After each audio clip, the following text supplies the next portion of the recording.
हरियाणा सरकार ने सीएलयू से जुड़े नियमों में बड़ा बदलाव किया है, जिसकी शुरुआत हरियाणा के सोनीपत जिले से होने वाली है।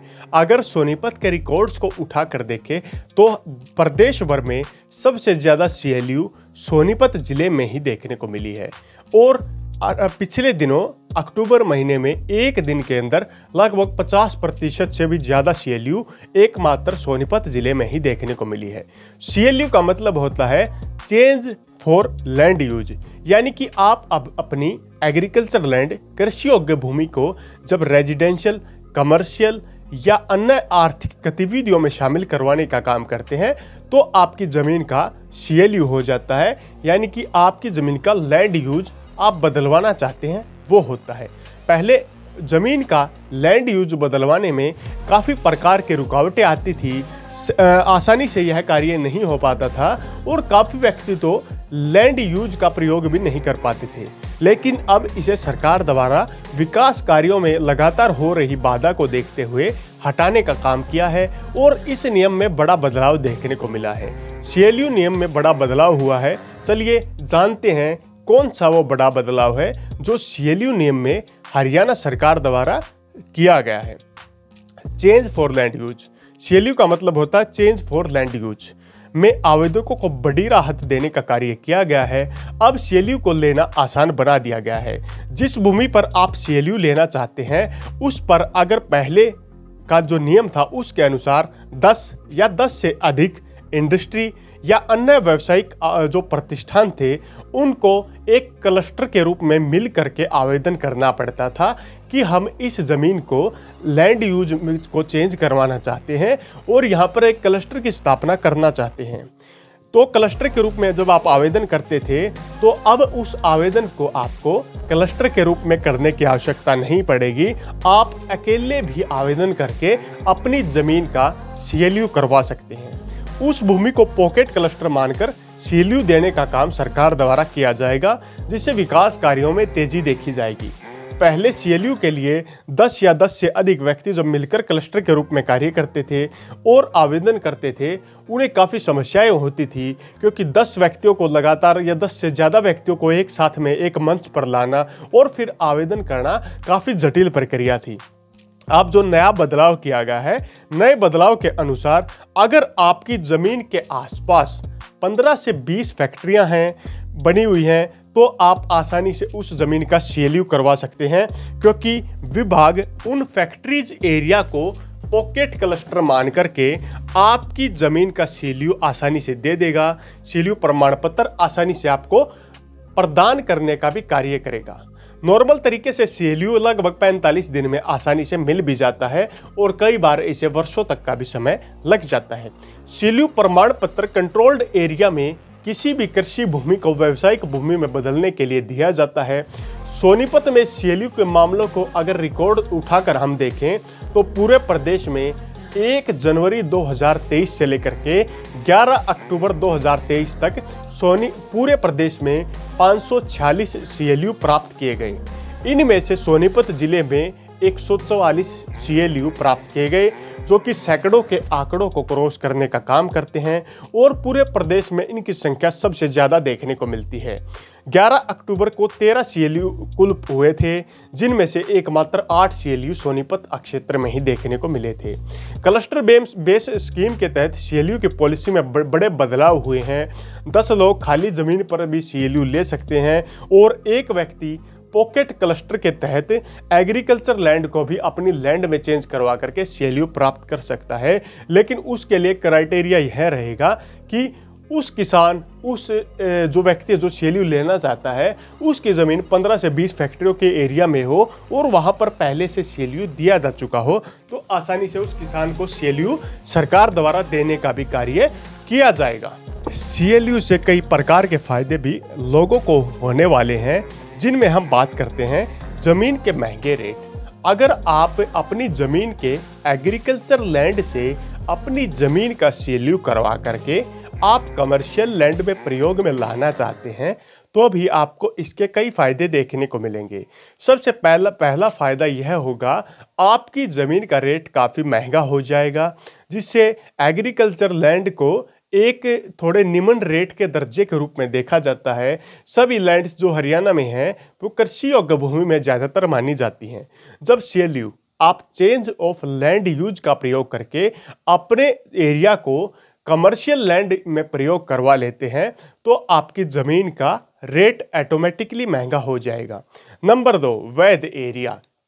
अगर आप एग्रीकल्चर लैंड पर कोई कमर्शियल गतिविधि करते हैं, फैक्ट्री लगाते हैं या कुछ और कमर्शियल प्रयोग करते हैं तो एक तरीके से आप वो कार्य अवैध रूप से कर रहे हैं। उसकी परमिशन आपके पास नहीं है क्योंकि वो एग्रीकल्चर लैंड है और आप उसमें इंडस्ट्रियल कार्य करेंगे तो वो साफ तौर पर अवैध ही माना जाएगा। लेकिन जब आप CLU को प्राप्त कर लेते हैं तो आपकी ज़मीन का जो रेट होगा वो बढ़ जाएगा और CLU के तहत आप अपनी ज़मीन का जब लैंड यूज चेंज करवा लेते हैं तो आपकी ज़मीन एग्रीकल्चर जोन में नहीं रहेगी, वो इंडस्ट्रियल या कमर्शियल जोन में शामिल हो जाएगी, जिससे आप जो कार्य कर रहे हैं वो वैध रूप से कर रहे हैं, ना कि अवैध रूप से। नंबर 3, सरकारी लाभ।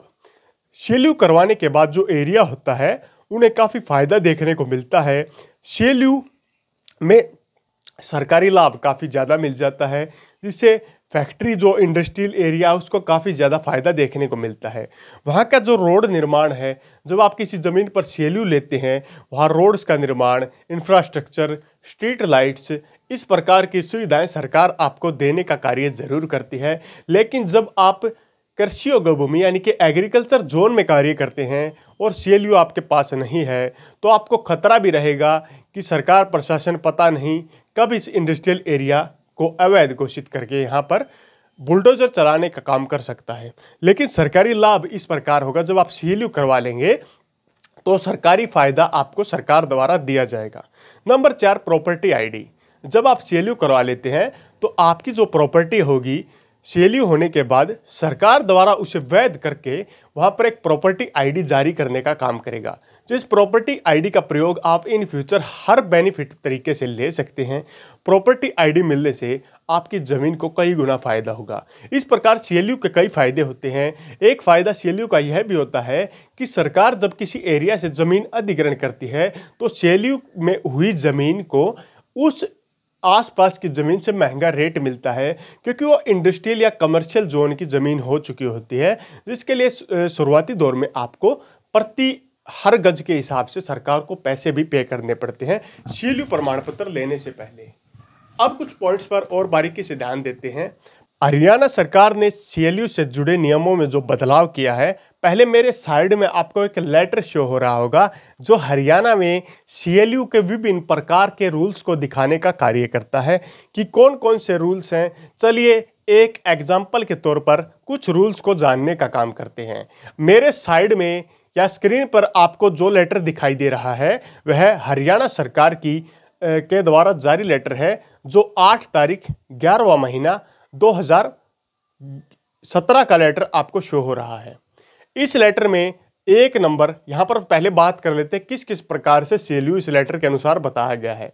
इसमें रेजिडेंशियल, इंडस्ट्रियल, कमर्शियल जोन के लिए जो एग्रीकल्चर लैंड से कन्वर्ट करवाते हैं वो फर्स्ट नंबर, एग्रीकल्चर लैंड से फ्यूल स्टेशन का जो एरिया होता है उसके लिए 2 नंबर, एग्रीकल्चर लैंड से banquet hall 3 number, agriculture land से motel, resort, theme park 4 number, agriculture land से MC लिमिट 5 नंबर और नंबर 6 एग्रीकल्चर लैंड से disposal of solid waste 6 number दिए गए हैं।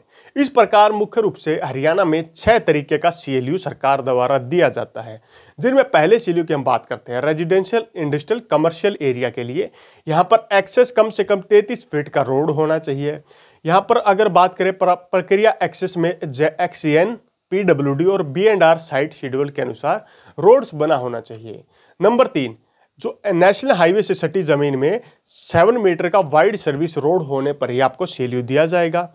यहाँ पर एरिया की बात करें मिनिमम 1000 स्क्वायर मीटर से लेकर के और मैक्सिमम 1 एकड़ तक जमीन का CLU दिया जाएगा। फायर परसेंट 40% होना चाहिए और ग्राउंड कवर भी 40% यहाँ पर होना चाहिए, तभी आपको CLU मिलेगा। हाइट 17 फीट का एरिया यहाँ पर होना चाहिए ऊंचाई का, और पार्किंग 25% कुल साइट का पार्किंग एरिया के लिए सीएलयू में आवेदन करना जरूरी है।